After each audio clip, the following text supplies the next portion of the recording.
Dobrý den, milí posluchači. My jsme zpět. Ano, jsme. Představte si, já jsem dotočil video a přišel ke mně jeden známý. Sedí tady se mnou, já tě tady vítám. Dobrý den. Dobrý den. Já jsem slyšel, že ty jsi byl hodně napaden Jurajzem, že ano? Mohl bys nám prosím tě o tom něco povědět? No, tak jako si pište, že já vám to řeknu. Já jsem měl tu čest, že jsem být na internetu, tady na stránce. Jenom tam je, opravdu tam. Ano. Tam žádný jiný problém nebyl, jo. Ale já jsem, on mi vyprávěl svůj příběh. Tak to mě velice zajímá.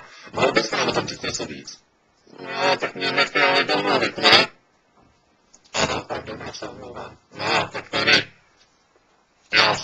Já jsem ho potkal v Ústí nad Labem, že jo. A takové je to velice sympatický muž, jako milý, mladý. Mně se hodně líbí. Je to dobrý.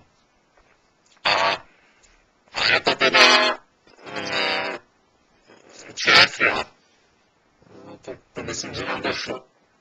No, tak jenom abyste to věděl. Řekl mi tady, že se jmenuje Franta, jo. Já nevím, jestli je to pravda, jo. Občanku mi opravdu neukazoval. No to se ani nesmí, to vám věřím, že vám to neukázal. No ne, tak on mi to mohl ukázat, to mi nikdo nezakazuje, že ano. No tak to já to nevím. Já jsem tam nebyl, tak co já mám asi tak vědět? No tak nelejte se, nekřičte, tady si posaďte se, nebojte se. Všechno bude dobrý. Já jsem za váma šel, aby jsme si o tom popovídali, takže prosím vás mě nerušte a nechte mě nahoře. Dobře, už jsem sticha. No, tak tedy. Ne. Bylo to tedy v Ústí nad Labem, Franta, že jo. No. A to se mi zdá míní, jako, jak jsem jí říkal. On je pavodář, teda jo. Má vlastní motel, což je dobrý. No, taky. Doma věci. Prostě hodně zajímavý chlap, jako. To se mi líbilo, že i on, takovej prudič, má doma takové úžasné věci. Já, když jsem přiletěl na poletu, abych se podíval, jak to tady chodí, netušil jsem, že to má taky. No, tak to bývá tady, že to my už tady máme tak nic normálně. No, tak teda jo, no. No, víte, ona se nám stala hrozná událost. To pána boha, jaká. No tak my jsme nám šli potom, jako do té vody, jo, jak je ta silnice. Tam je to hrozná výška. Je to jako nahoře, víte co, že jo. Je to, tam byste se utopil.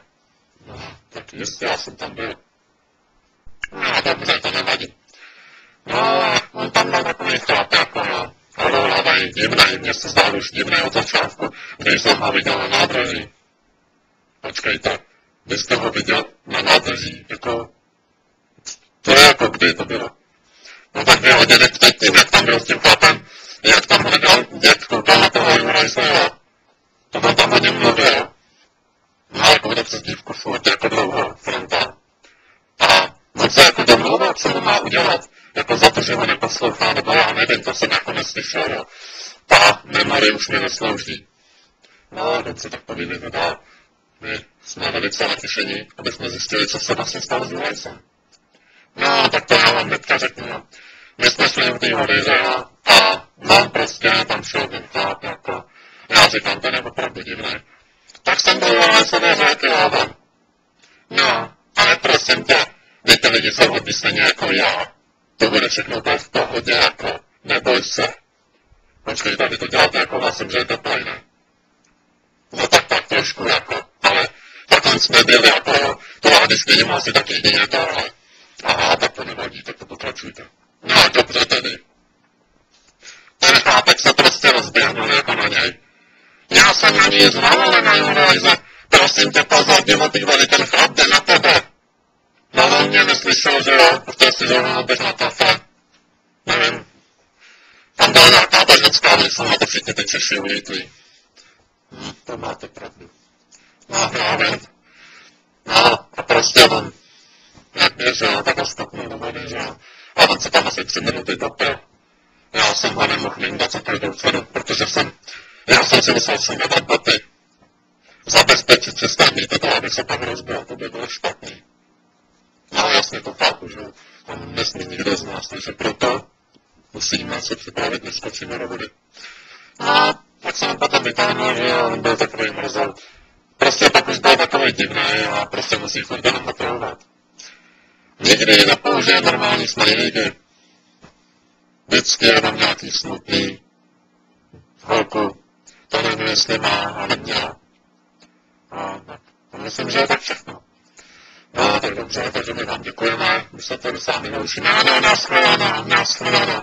Já mluvím, že se rád, když vás vidím příští týden na palečku. Ne, to se nestane, vy už běžte pryč. Nashledanou, jsme velice rádi. Ano, já taky.